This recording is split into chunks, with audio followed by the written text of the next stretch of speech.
James Gunn's Superman, it's better than the Snyderverse Superman. There, I said it. Yeah, I said it like that. You can end the video. No, don't end the video. I need to explain, of course. I need to explain because I know a lot of people are in disagreement with that opinion. Now, I gotta be honest with you. It's not perfect. And there are things that I would say, honestly, Man of Steel does better. Henry Cavill Superman does better. But overall, I think the package of the Superman film puts it in a really nice position ahead of that previous version of the Snyderverse, because it's going in the right direction. It's setting the right tone for the Superman that I personally find myself more engaged with since I was a kid. To me, the image of Superman is always full of hope, full of joy. There's a lot of elements that, in my opinion, Gunn captures so well in this film in comparison to what Snyder did with his film and with his series of films. Of course, I think, I will tell you this, and it's not a diss to Snyder, because again, I like Man of Steel. I think he was going in the right direction. I think things start falling apart with Batman v Superman, with the Justice League. That's when things really fell apart for me.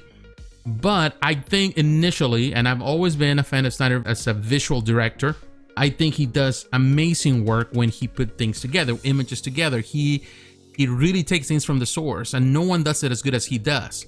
And I would say Gunn is not necessarily a visual director, and he plays with a lot of different things and themes. It doesn't mean that he's a in-depth director that gives a story, oh my god, that he blows your mind, but he can touch the heart. He can play with emotions. And I feel this film, it's competent doing it, and it's doing it in a way that really engages and brings a fresh memory of a Superman that I feel people feel more comfortable with. The best part of the film, without a doubt, is the cast. The actors and actresses that were chosen for this film to portray these characters, they were all on point. I don't think there was any of them that I felt that was not up to par for the character that they were portraying. I just bottom line. And that is a victory for Gunn and his team. They did a nice job in picking the actors, the actresses for each role. David Corenswet, he's a perfect Superman in my opinion. I wouldn't say he's better than Christopher Reeve. I don't think he will ever surpass Christopher Reeve. And in some way, he's not up to the par yet of Henry Cavill. I think Henry Cavill has the persona, the personality, the stance to be that Superman, and unfortunately Henry Cavill suffered the consequences of mismanagement in the end from Warner Brothers to trying to put all the Snyderverse together. But in my opinion, David Corenswet has the potential, if he continues on in this path, and of course he's given the right films, to be a fantastic Superman for the ages. I think he did a fantastic job. Even at sometimes, there were times where I felt that he resembles a lot of Henry Cavill in mannerism. It feels like he is looking up to Henry Cavill as the person to follow, the same way Henry Cavill have to use as a role model, have to use Christopher Reeve. I think it's a generational thing. And the other person that really carries the film a lot is Lois Lane, is Rachel Brosnahan.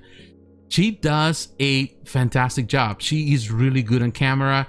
The interactions that they both have in the film, discussions, and also the romance that is part of the film, it's all played well. They have chemistry together. They do a fantastic job. Another one, Nicholas Hoult as Lex Luthor. I don't have anything against the actor who portrayed that on the previous films, on the Snyderverse, but I think Nicholas Hoult does a much better job as Lex Luthor. Of course, my favorite Lex Luthor of all time is going to be the one from the animated series. Of course, we have the elements, or at least the beginnings of what could be, of course, the Justice League. But it's not called that in the film. Nathan Fillion, he is the Green Lantern, Guy Gardner, who has always been an a-hole and definitely does the part well. Isabela Merced plays Hot Girl. Also, Eddie Gathegi, he portrays Mr. Terrific, who has a big part in the film. So all of them combined, every actor, Skylar Gisondo portrays Jimmy Olsen, who has a big role in the film too. So I think every person in this film does a fantastic job. And the film as a whole, it's entertaining. I don't think there was any boring moments. It doesn't really waste time trying to create the origin story. That could be a good thing. That could also be a bad thing, because some people prefer a beginning and an end. But I think people are jaded at this point with a lot of the stuff that we have seen so far, and people have a lot of knowledge about Superman to the point that says, I don't need to go through this again. So he goes straight to the point. It's already a story. He's already Superman. He's already dealing with issues. He already has a romance with Lois Lane. So there's a lot of things already said, but in the end, it's not as bad.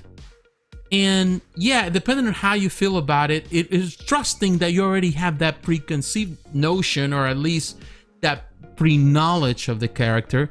And to me, that's fine. You know, I have no problem. At the beginning, I was like, okay, I knew that would happen because, of course, I read the reviews and I saw the reviews. But in the end, it was not as bad. It went straight to the point. I have knowledge of this. And I think most people can really go through it without feeling that they, you know, as like fish out of water, because it really explained things and explained them well. That was the problem that I can use as an example here with the Snyderverse, that I felt that it relies so much on the visuals and trusted that the viewers will understand the cues, or in this case, all this Easter eggs. But a lot of that, it was just visual references that, yeah, some people can catch, but sometimes it relies so much on the visual reference that let everybody else wondering what actually was explained or what was said through that visual reference. So people who are not knowledgeable of these characters, they will feel like it's gonna just simply, you know, go over their head. But I think the references here, the story as it flows, is easy to explain. It's like you explain it to a toddler. So people who are not comic book readers will feel at ease understanding, oh yeah, this is from the animated series, or this is from the cartoon, or this is from the previous film or something. So those references are not bad. They really help you to understand what they're trying to do with this film. I read some articles where people were saying, a lot of people, commentators, particularly those who are more on the right wing of things, saying that this film was too political, too woke. But honestly, I didn't see any of that. I felt that I think people are looking at things, because a lot of people, they're always looking something to criticize or point out, particularly anything that comes from Hollywood. They complicate things by seeing things that are not there. I didn't see anything out of the ordinary. Yes, there are a couple of stances, perhaps in reference to what we're dealing right now, of course, in America with immigration and all that, but it was never ever intended, in my opinion, of course, because hey, Superman at the end of the day, he's an alien. You could call him an undocumented alien, because if there's no documentation, he just came to this country. You know, he was sent to this world, to this earth, and he doesn't belong to the earth, but it's not like he applied for citizenship or anything like that. But none of that was actually explained that way in the film. There was never any message or any direct attack to anyone on any of that. And not accepting him, of course, this is the problem that we always see with Lex Luthor, and that's something that has always been part of the story. Lex Luthor, he envies Superman for who he is. He envies his superpower. He doesn't see him that he belongs. He doesn't think he belongs. And that's something that is so well documented in the story and the comic books and the animated series and the previous films. There's nothing new here. So when people are putting things into this film that are not there, to me that is more on their end. That is to really show their biases, and they're trying to see things are not there. There's nothing really woke about the film, in my opinion.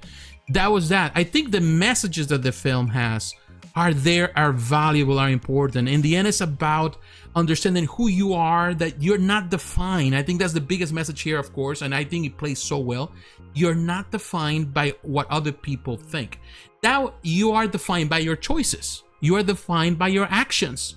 And there were important moments where that message was brought into the center, and I think they did it well. I would say James Gunn, again, as I mentioned earlier, he understands, he knows how to connect with the audience in those areas, the audience, what they want to feel, they want to hear, the things that we can connect. And to me, that is the greatest victory of this film, even though I don't put it at the same level of the original film, or even in some level there are a couple of things that Men of Steel did better. I still think that this movie had more heart because he understood what people need from Superman. I think the biggest problem that we have, it is nothing to do with the Snyderverse. It goes beyond the Snyderverse. It goes into DC Comics, into the DC universe for the past 25, 30 years, we have seen a version of Superman that he is a god. It's been the message over and over. A man that we cannot reach, a man that is not like us, a man that is very different, a god figure. And Superman has become that, something that is unattainable in so many ways, something that we cannot relate to. And that's, again, across the board with a lot of characters in the DC universe. They are unrelatable. They are gods that we cannot really feel, touch, because they're above us. Their powers are above us. Everything, they're above us. They're so perfect in so many ways. And I feel that the Snyderverse did try to put him in that pedestal, you know, with all these characters and their abilities, and it was hard to relate with them. But I feel that what Gunn is doing with this Superman, it concentrates more on the human side of Superman. At the end of the day, he is super, but he's concentrated on the man part, on the men. He wants to belong. He wants to do the right thing. That's the biggest battle that he has. And I think that's the battle that you see played out mostly, more than the battle between him and Lex Luthor, is the battle of his mind, trying to live to the expectations that he created himself about what his parents expected from him when they sent him to Earth, but also trying to belong, trying to please everyone, trying to save everyone. All of those things are battles that he has to overcome. And I think that's the central focal point here. It's not about you trying to fit in, to be accepted and loved by everybody, because that's a battle that he has to deal with there too. But it's mostly about finding what makes you a good man and do the things that you think are right. I think that is the central point message of the story, regardless of what's going on out there. Yeah, there's other political things you can think of, or other messages here, criticism about this media today, of course, social media, how it controls the masses, how it is used to manipulate people. I don't see that as a woke thing, as some people were pointed out. I think that is the reality that we live, because it's used on both sides, whether the left, whether the right. I think people use media to manipulate and create images and makes us believe or accept certain things as the norm when they are not. Another part that I like about Gunn is that he brings a lot of humor, and there's a lot of humor in the story. There's a lot of elements that are taken from childhood, from, you know, Super Friends, things that, of course, from the animated series. He using some very good comic book series as reference. We know that All-Star Superman was used as point of reference. Now, coming to the end of the video, because I can go on and tell you everything I like, and perhaps a lot of things are going to come to a moment after I finish this video, which always happens, things that perhaps I didn't express. But I truly enjoy the film because it really brings the Superman that I like, the Superman that is human at the end of the day. Yes, he's from another planet, but he's still a man that is not always perfect. There were more times where he got defeated than this film, where he is actually being defeated, that he's on the floor, unable to do anything, and it's other people who come to his rescue.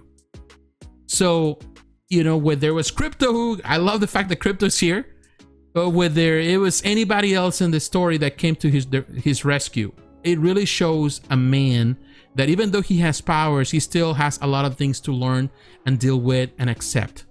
And sometimes his worst enemy is not everyone around him, but it's himself and the way he sees things. And you can see a turn in his way of thinking, even accepting who his real parents are. Not the ones who send them, even though they're his parents, biological parents, but the ones who raise him. At the end of the day, he is the son of Martha and Jonathan Kent. They are his true parents, and the ones who bestow upon him the things and the values and all those things that he represents and he's following, he's trying to do, is mostly because of his not biological parents, but his adoptive parents. They injected that in him. They show him the way. They love him. They accept him. They didn't care about where he came from. They accept him for who he was. And he is the person that is who he is at that point in time, in this film, of course, the person who is doing the right thing because of them. I think the messages here are very clear. It's a great film. It's a fun film. It's not a perfect film, but I think it set the stage for so many good things that can happen in this universe. I think James Gunn is taking this to the right direction, and believe me, there's gonna be a lot of people that are not going to like that, because they already set in their mind that the Snyderverse was the way to go. But you know, at this point we have to accept that that wasn't the way, and it's done. It's over. You know, Snyder's not coming back. And Gunn, I think, is sending this in the direction where I feel people can engage. You know, he could have just simply exploded and do a lot of crazy things in this film, but he decided to stay more low-key in a lot of elements, although there are a lot of high things here happening. There's a lot of things, there's a lot of information that was provided in this film that really set the stage for a lot of things to come. So now, if I have to give this film a score, a final score in my book, it's an 8.5 out of 10. I enjoy it very much. It's good, it's fun, there's some good action, there's some comedy. There's a lot of the things that I like, and at the end of it, it's very hopeful and sometimes naive in a lot of ways. Superman is naive, but I think it's doing it in the right way. It has the right tone, and it's a film that you can, you know, there are a couple of things there, maybe messages perhaps your kids you don't want to watch, maybe particularly with Green Lantern, with Guy Gardner, but you know how he is, of course, if you know the comics. So don't be surprised by some of the things he does or says. But other than that, I think it's a great film that you can bring the family. I think everyone would enjoy. But what is your opinion, my friends? What do you think about the film? Do you agree with my assessment? Do you agree that this is better than Man of Steel or the whole Snyderverse universe thing? Or you think I'm just overreacting? You think that it's not up to par? Let me know. What do you think? Or whatever I missed that you want to share, please share it with me here on the comments below. So once again, my friends, thanks for watching. Don't forget to like, to comment, and to subscribe.